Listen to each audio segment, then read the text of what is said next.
Hope you're all still awake. Late Night Mega here. I think I forgot to do my proper introduction last time. I also forgot to tell you what challenge we're actually doing for this game, because I said this was not going to be a normal run-through. So, put on your PJs and prepare for some cliches, like these cliche Deku nuts. And I don't care to read the text for that. Now you might see me scrolling through a lot of text here, and I do apologize in advance for all of that, but I've played this game so much, I generally don't care to read most of what people say. So if I'm going too fast and not showing you guys enough of the plot, I do apologize. I will try to commentate on whatever the necessary plot is that I feel you need to know. So, yep, Navi's interrupting me. Navi, I was just about to tell everyone the type of challenge this is. Ooh, a box. But first, now we must see what's inside this. I'm going to try and get through this whole dungeon in one part. We'll see if I can do that. Dungeon map, I know what the dungeon map does. It gives us a little mini map and a main map if we go to... Yes, I know how to open doors. You act like I've never played this game before, and you can't scroll past that text when Navi interrupts you. Oh, we're locked in here. We should fight this thing. Nice trick with those guys. If you reflect their attack and you let them run off, you have to chase them and catch up to them. And it becomes kind of a pain. But if you run up to them very shortly after hitting them or timing it, well, you saw what I did. Then you can catch them right away, and you don't have to worry about chasing them. And that's how you deal with those guys. Ooh, look, a platform. Well, there goes the platform. Hey, look, another something. So anyways, ooh, a slingshot. I know what this does, but it's not going to let me zip past it. It works, well, it works like a slingshot. Who would have guessed?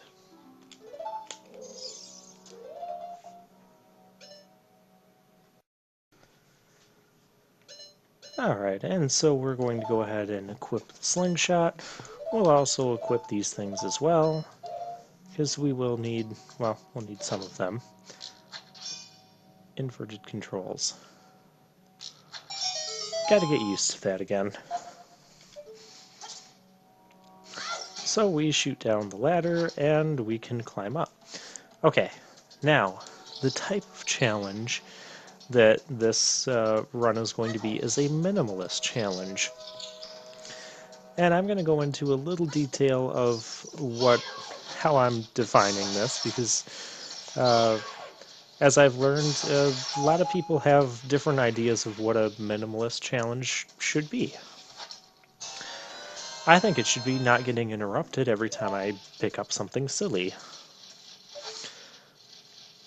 And if I can get used to these inverted controls. So some people will say, oh, well, minimalist challenge means you have a bunch of graphical glitches. No, it means you, like, as soon as you get a chance to burn your shield, you burn the shield, and you don't pick up another one. You don't get the next level shield, the Hylian shield. You only pick up what is necessary. You don't use the one bottle in the game that you're required to pick up, and things of that nature. And well, I have some opinions on some of that stuff. Personally, I view it as just pick up what is necessary to get through the game. I'm not going to do a no shield run or anything like that. This is This is a minimalist run, not a most masochistic run. But I'm not going to pick up any heart containers or pieces of heart. At least I'm going to try and not pick up any pieces of heart. If I accidentally get one, it's no big deal. But I'm not going to try and get other special items that I don't feel are necessary to complete the game. There will be a couple things I end up getting, and I'll explain those as we go. And ow, I was trying to do the jumping slash because that does more damage. There we go.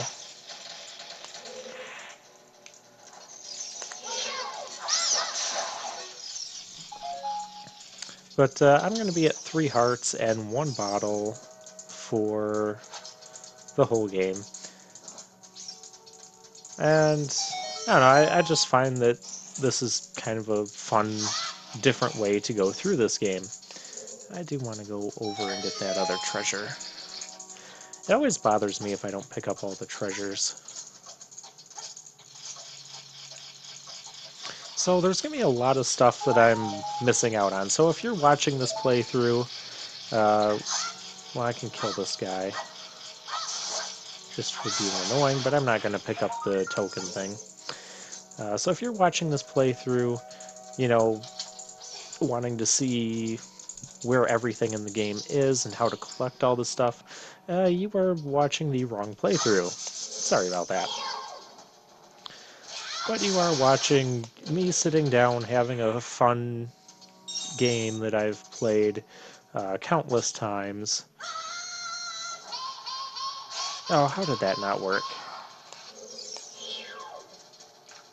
I don't think I landed enough in the middle. Now I gotta climb all the way back up there. Some people I've also heard will collect 10 of those tokens in order to get the larger wallet, which again defeats the minimalist thing because you don't need a larger wallet to complete the game. But they'll use it to buy, well, to carry more money, and you need 200 rupees to buy a certain sword, which they will then immediately break, and it basically becomes like a weaker version of the Kokori sword that we have now, that you use when you're an adult. Instead of using the Master Sword that we're going to get. Spoilers, we're going to get the Master Sword. But who didn't really see that coming? Come on. This is Zelda. Of course we're going to get the Master Sword. Alright, let's see if we can fail this jump again. There we go. And now we're in the lower region. So we'll hit this switch, light up this torch, open this.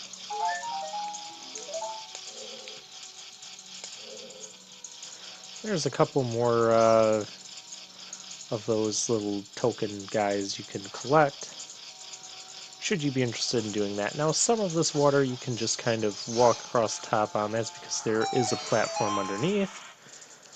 We'll open that up. And if you use your sword, well, if you take too much time, you will end up...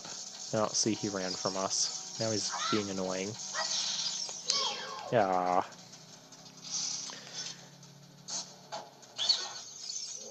There we go. And so anyways, with the Deku sticks, if you let them burn too much, they'll burn up and they'll be used up.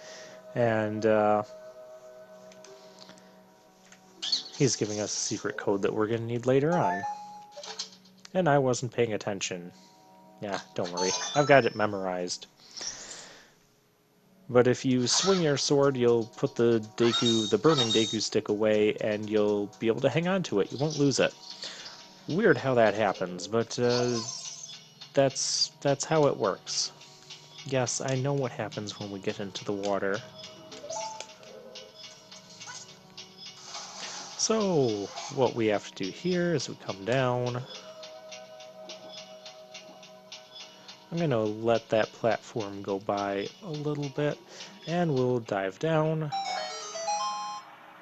This switch will drain the water just a little bit so we don't get mutilated by that big spiky ball thing there. And we can cross to the other side. So pretty much with this run, I'm just going to be dungeon hopping, going from one dungeon to the next. I know how to move blocks, Navi.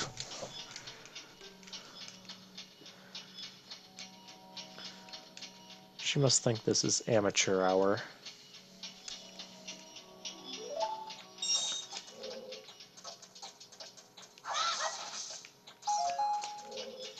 Um, so yeah, minimalist in this game seems to mean like it could mean 100 different things, depends on who you talk to. Some people I've also seen the ones who get rid of their shield and don't get another one. They will end up using the Deku Nuts, which technically you don't have to use. Technically, for most enemies, you don't have to use items to defeat them. So, you know, how far do you really want to take this thing? I mean, technically, you don't have to use the bottle that you do end up getting. But, you know, in my opinion, we get it. It's something we're required to get. So I'm going to use it. And so this is kind of just a light the torch puzzle. And we'll swing our sword and save our stick. Oh, he was facing the wrong way.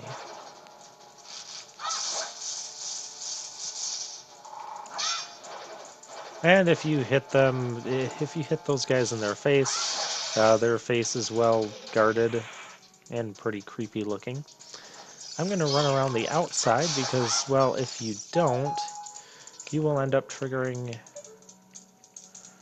You will trigger those things, those eggs to open and release stuff. I don't feel like dealing with that. We're going to open that up even though we're not going to do anything with that. But then we're going to come this way. And our stick burned up.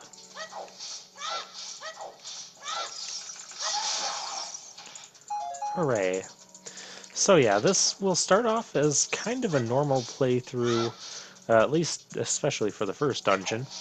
But for subsequent dungeons, things will get progressively more difficult as we only have 3 hearts to work with, so we have to be really careful.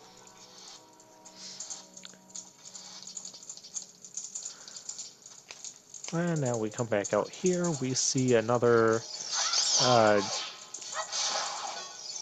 giant web that we have to bust through. However, we do not have a giant cliff or ledge that we can leap off of, so what we have to do is push this block. My first time playing this game, I was doing this all kinds of wrong. I pushed the block to about here, and I was trying to use that torch and jump off of it to get it lit. And half the time I ended up falling back down here, and without that block there, that meant I had to go all the way around through all those areas that we were just at in order to get back to here and try the same thing again. But that's what you have to do. And then we come down here and we go for a swim. Now, does anybody remember that password they gave us? That's 231. That's it. So 2, you are the third one. Those 2 will just freeze, and this is the one we have to chase.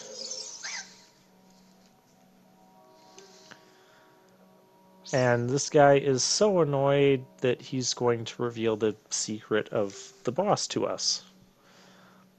I don't know why. It doesn't make sense why he'd do that and then apologize for it. I don't know, I never understood that, but whatever. We got the secret to defeating the boss. And what was it again? I wasn't paying attention. But we come into here, and this is kind of a very spooky and ominous boss chamber for the first boss.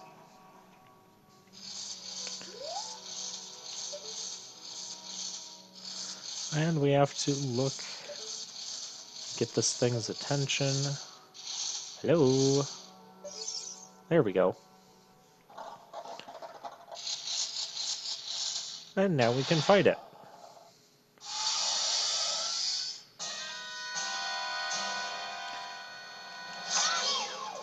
It's not that difficult. What we do is we stun it with our slingshot. You can also use the Deku nuts. And it's going to crawl around. You can potentially knock it out of the sky there. Yeah, just like that. Before Queen Goma here gets to use, she'll launch some of those eggs out that we saw in the other room. They'll hatch into little mini Gomas that you have to fight. They take 2 hits from your sword. But we didn't allow any of that to happen. Alright, next there's going to be... Oh, dodge the heart piece. Next there's going to be a lot of cutscenes, so I'm going to break off here, and I'll see you guys in the next part.